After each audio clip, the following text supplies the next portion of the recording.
Sorry त्यांच्या वर्गांची वजाबाकी शब्द वापरला इथं. वजाबाकी म्हणजे मायनस. आणि त्या संख्यांची बेरीज असं प्लस. थोडंसं लक्षपूर्वक आहे. त्यांनी त्यांच्या वर्गाची दोन संख्या म्हणजे मी नेहमी काय म्हणलो होतो x आणि y कन्सिडर करायच्या. तर मी एक संख्या x समजलेली आहे, दुसरी संख्या y आहे आणि त्या संख्येची वजाबाकी जी आहे पण ती वजाबाकी कशाची त्यांच्या वर्गांची वजाबाकी ही दिलेली आहे 273.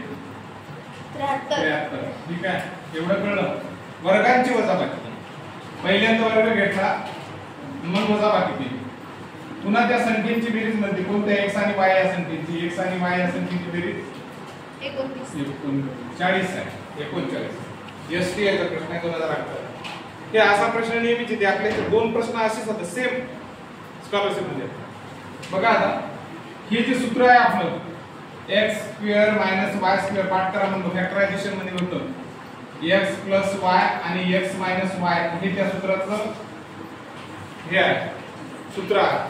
हे असं सूत्र होतं पाठ करायचं सांगितलं होतं. लक्षात आहे का? हो.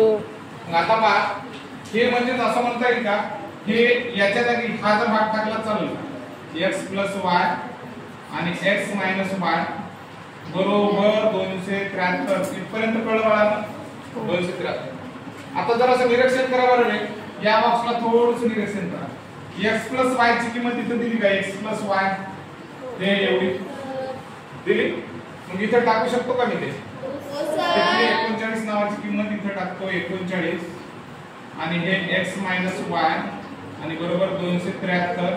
आता x - y बरोबर 273 भागिला 39. एवढा मोठा पाडा येईनच. बम मोठा दिसायला असे बम मोठा आहे. काय ना वाटतं काय ना जाते भाग 3 3 3 3 3 3 3 9 27 3 3 आणि किती झाले 3 7 किती 3 7 13 7 13 7 ना 13 7 91 म्हणजे x - y ची किंमत आली 7.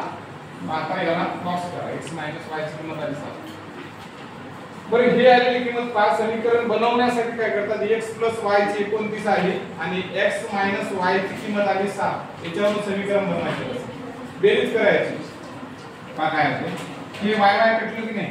हो सर. x आणि x मिळून 2x आणि 9 आणि 7 किती व्हायला रे 16 1 46.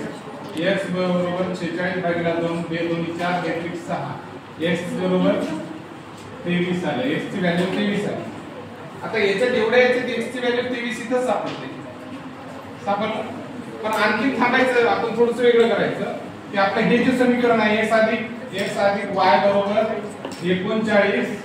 याच्यात x ची किंमत 23 टाकून देऊ आपण. 23 इथं टाकला y इथे घेतला बरोबर 39 आणि y बरोबर 39 हे वजा प्लस वाले इकडे गेले 23 झालं.